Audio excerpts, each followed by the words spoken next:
ভেবে দেখুন আপনি আপনার ছোট সন্তানকে নিয়ে ট্রেনে করে কোথাও যাচ্ছেন, চারপাশে সবকিছুই একদম স্বাভাবিক, কিন্তু হঠাৎ করে জানতে পারলেন যে ট্রেনে আছেন সেটির বাইরের পুরো পৃথিবী ধ্বংস হয়ে গেছে এক ভয়ানক ভাইরাসে। আর তার চেয়ে বড় আতঙ্ক, সেই ভাইরাসের সংক্রমণ এখন ছড়িয়ে পড়েছে আপনার ট্রেনের ভিতরে। হ্যাঁ বন্ধুরা, আজ আমরা এক্সপ্লেন করতে যাচ্ছি সাউথ কোরিয়ান সিনেমার ইতিহাসের অন্যতম সেরা এবং হাড়হিম করা zombie thriller movie train to Busan, যেখানে গতিশীল একটি ট্রেনের ভিতরেই বেঁচে থাকার লড়াই আপনাকে শেষ সেকেন্ড পর্যন্ত স্ক্রিনে ধরে রাখবে।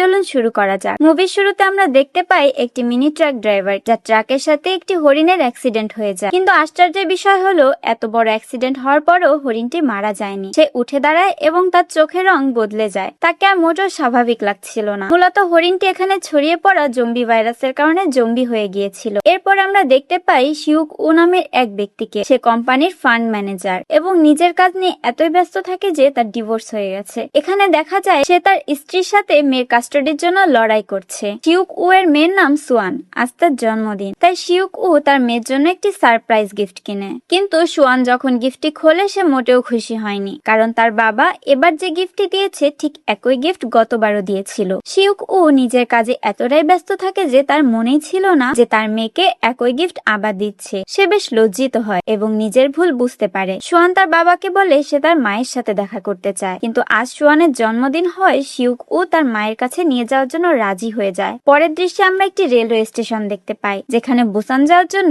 একটি ট্রেন দাঁড়িয়েছিল। সিউক উ তার মেয়েকে নিয়ে এই ট্রেনে ওঠে। ট্রেনে অনেক যাত্রী ছিল, যার মধ্যে একটি বেসবল টিমের কয়েকজন খেলোয়াড়ও ছিল। এই টিমে ইয়াংগুক নামের এক ছেলে ছিল, যার গার্লফ্রেন্ড কিম জিম হিও এই টিমের চেয়ার লিডার। এছাড়াও ট্রেনে দুজন বয়স্ক বোন এবং একজন হোমলেস মানুষ ছিল। এই লোকটির মানসিক অবস্থা কিছুটা অদ্ভুত ছিল। যখন তার কাছে ট্রেনের টিকিট চাওয়া হয়, সে বলে সবাই মারা যাবে। পাশাপাশি ট্রেনে আরো এক দম্পতি ছিল। স্বামী সেংহুয়া একজন সাধারণ কর্মজীবী মানুষ এবং তার সাথে ছিল তার গর্ভবতী স্ত্রী সুয়াংকা ইয়াং। ট্রেনটি যখন ছাড়ার মুহূর্তে ঠিক তখনই ট্রেনে এমন একটি মেয়ে প্রবেশ করে যার পায়ে কেউ কামড় দিয়েছে। কিছুক্ষণের মধ্যেই মেয়েটি মাটিতে পড়ে যায়। তাকে পড়ে যেতে দেখে ট্রেনের একজন অ্যাটেন্ডেন্ট সেখানে আসে এবং তার অবস্থা দেখে মেডিকেল টিমকে ডাকে। অন্যদিকে সিউক উ এর কাছে তার অ্যাসিস্ট্যান্টের ফোন আসে। সে জানায় পুরো শহরে দাঙ্গা ছড়িয়ে পড়েছে। তখন ট্রেনের নিউজে দেখায় যে পুরো শহরে হুলস্থুল পড়ে গেছে। তবে ট্রেনের যাত্রীরা তখন জানতে পারে না যে পুরো শহরে জম্বি ভাইরাস ছড়িয়ে পড়েছে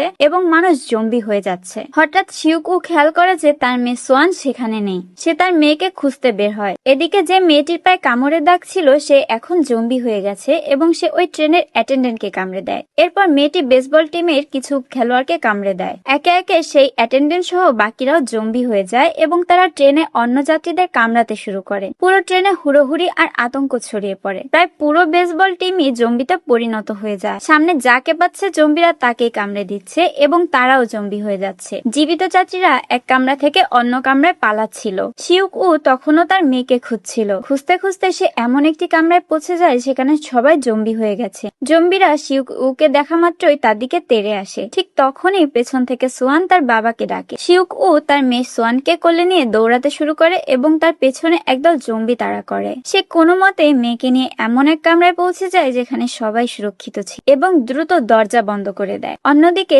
সেংহুয়া তার গর্ভবতী স্ত্রীকে নিয়ে জম্বিদের হাত থেকে বাঁচতে বাঁচতে সেই কামরার পিছনে পৌঁছায়, কিন্তু কামরার দরজা সিউক উ বন্ধ করে রেখেছিল। সেংহুয়া দরজা খোলার জন্য অনুরোধ করে। সিউক উ কিছুক্ষণ দ্বিধায় ভোগে যে দরজা খুলবে কিনা, কিন্তু জম্বিরা সেংহুয়ার একদম কাছে চলে এলে সিউক উ দ্রুত দরজা খুলে দেয়। এরপর সেংহুয়া সিউক উ এর উপর কিছুটা রেগে যায়, কারণ দরজা খুলতে সামান্য দেরি হলে তারা দুজনেই জম্বি হয়ে যেত। কিছুক্ষণ পর ট্রেনে অ্যানাউন্স হয় যে ট্রেনটি পরের স্টেশনে থামবে না, কিন্তু ইয়াংসুক নামের এক যাত্রী ক্যাপ্টেনের কাছে অনুরোধ করে যেন পরের স্টেশনে ট্রেনটি থামানো হয়, তা না হলে সবাই মারা যাবে। কিন্তু ট্রেনের ক্যাপ্টেনের কাছে পরের স্টেশনে থামার কোনো নির্দেশ ছিল না। ট্রেনটি যখন পরের স্টেশন দিয়ে যাচ্ছিল তখন দেখা যায় স্টেশনে অনেক মানুষ ট্রেনে ওঠার জন্য ট্রেনটিকে থামানোর চেষ্টা করছে, কারণ প্ল্যাটফর্মে থাকা সবার উপরই জম্বিরা আক্রমণ করছিল।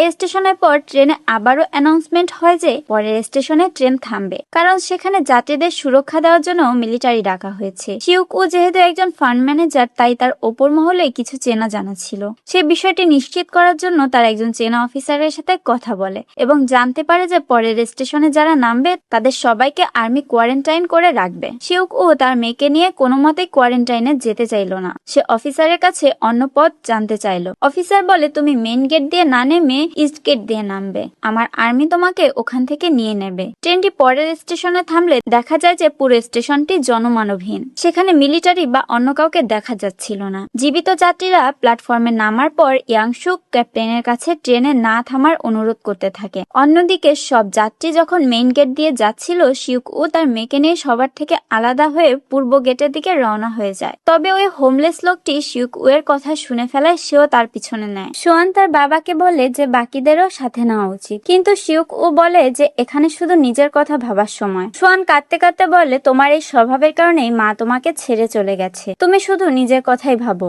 বাকি যাত্রীরা যখন মেইন গেটের দিকে যাচ্ছিল তখন দেখা যায় মিলিটারির লোকেরাও জম্বি হয়ে গেছে। এত জম্বি দেখে যাত্রীদের মধ্যে হুড়োহুড়ি লেগে যায়। জম্বিরা অনেককে আক্রান্ত করে ফেলে এবং বাকিরা জীবন বাঁচাতে এদিক ওদিক ছুটতে থাকে। শিউক ও চালাকি করে পূর্ব গেটের দিকে গেলেও সেখানে তাকে নেওয়ার জন্য কেউ ছিল না, বরং সেখানকার মিলিটারিরাও জম্বি হয়ে তার মেয়ের দিকে তেড়ে আসছিল। শিউক ও দ্রুত মেয়ের কাছে যায়। জম্বিটি সোয়ানকে কামড়াতে যাবে, ঠিক তখনই সিংহুয়া এসে জম্বিটিকে আটকে সোয়ানের প্রাণ বাঁচায়। এরপর বাকি যাত্রীরা প্ল্যাটফর্ম থেকে ট্রেনের দিকে পালায় এবং জম্বিদের আটকাতে প্ল্যাটফর্মে কাচের দরজা বন্ধ করে দেয়। কিন্তু কাচের দরজা কতক্ষণ জম্বিদের আটকে রাখবে? সবাই যখন ট্রেনে ওঠার চেষ্টা করছে তখন ভুল করে কিছু মানুষ ট্রেনের অন্য একটি দরজা খুলে দেয় এবং ট্রেনের ভিতরে থাকা একদল জম্বিও বের হয়ে আসে। মানুষ আগে আগে ছুটছিল আর জম্বিরা তাদের তাড়া করছিল। কোনো মতে কিছু যাত্রী একটি নিরাপদ কামরায় গিয়ে পৌঁছায়। দেখা যায় ট্রেনের সেই বৃদ্ধ বোনের একজন ট্রেনের অ্যাটেন্ডেন্টকে বগিতে নিয়ে যায়। অন্য বোনটি সেই গর্ভবতী নারী সোয়ান ও হোমলেস লোকটির সাথে অন্য একটি কামরার টয়লেটে লুকিয়ে রাখে।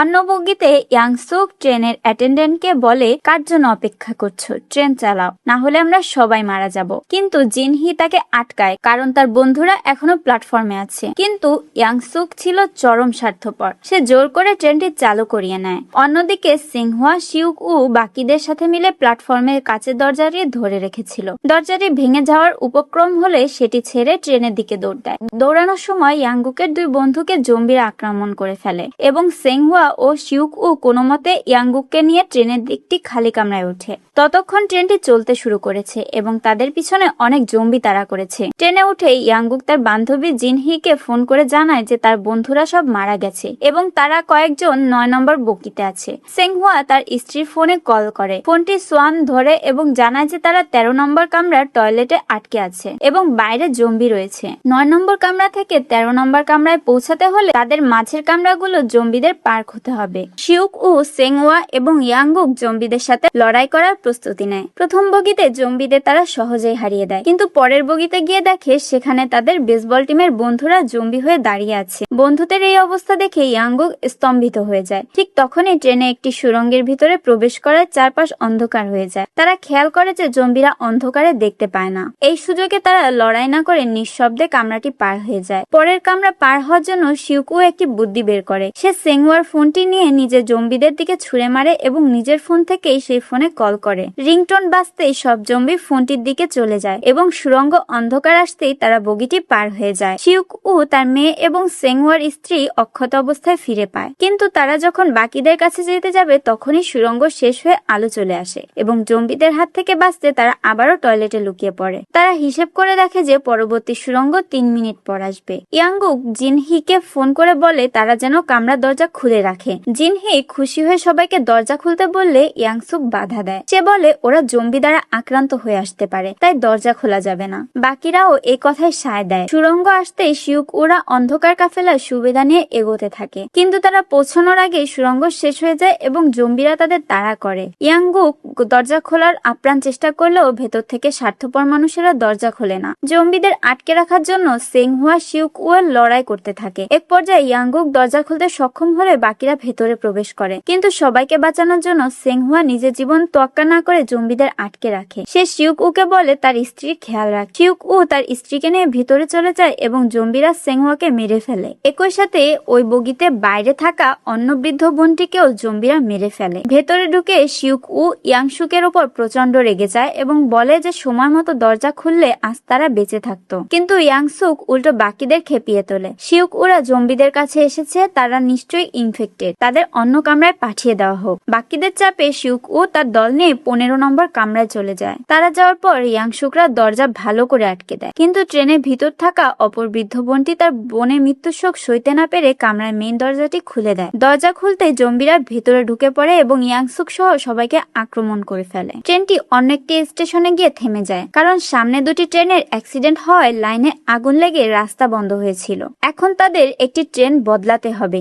আমরা দেখতে পাই ইয়াংসুক এবং অন্য অ্যাটেন্ডেন্ট কোনো মতে বেঁচে একটি টয়লেটে লুকিয়েছিল। ইয়াংসুক নিজের প্রাণ বাঁচাতে ওই অ্যাটেন্ডেন্টকে জম্বিদের মুখে ঠেলে দিয়ে নিজে পালিয়ে যায়। অন্যদিকে নতুন ট্রেনে যাওয়ার সময় ইয়াংগুক এবং জিনহির সামনে ইয়াংসুক চলে আসে এবং সে নিজের স্বার্থে জিনহিকে জম্বিদের দিকে ঠেলে দেয়। জিনহি জম্বি হয়ে গেলেও ইয়াংগুক তাকে ছেড়ে যায় না এবং জিনহি তাকে কামড়ে দেয়। সামনে থেকে একটি চলন্ত ট্রেন এসে ধাক্কা মারলে শিউক উ গর্ভবতী নারী এবং সোয়ান একটি ট্রেনের নিচে পড়ে। সেখান থেকে বের হওয়ার সময় জম্বিরা তাদের তাড়া করলে সেই হোমলেস লোকটি নিজের জীবন দিয়ে জম্বিদের আটকে রাখে এবং শিউক উরা বের হয়ে যেতে পারে। তারা দেখতে পায় একটি নতুন ট্রেন চালু হতে শুরু করেছে, যার ইঞ্জিনে ইয়াংসুক রয়েছে। শিউক উ কোনো মতে সোয়ান ও নারীকে ওই ট্রেনে উঠিয়ে দেয়, কিন্তু দেখে ইয়াংসুক জম্বি ভাইরাসে আক্রান্ত হয়ে গিয়েছে। সে শিউক উ এর ওপর আক্রমণ করে এবং লড়াইয়ের সময় শিউক উ এর হাতে কামড়ে দেয়। শিউক উ ইয়াংসুককে ট্রেনের নিচে ফেলে দিলেও সে বুঝতে পারে যে সে নিজেও এখন জম্বি হয়ে যাবে। সে দ্রুত সোয়ান ও নারীকে ওই ট্রেনের নিয়ন্ত্রণ বুঝিয়ে দেয় এবং সোয়ানকে বলে বুসানে গিয়ে মায়ের কাছে চলে যেতে।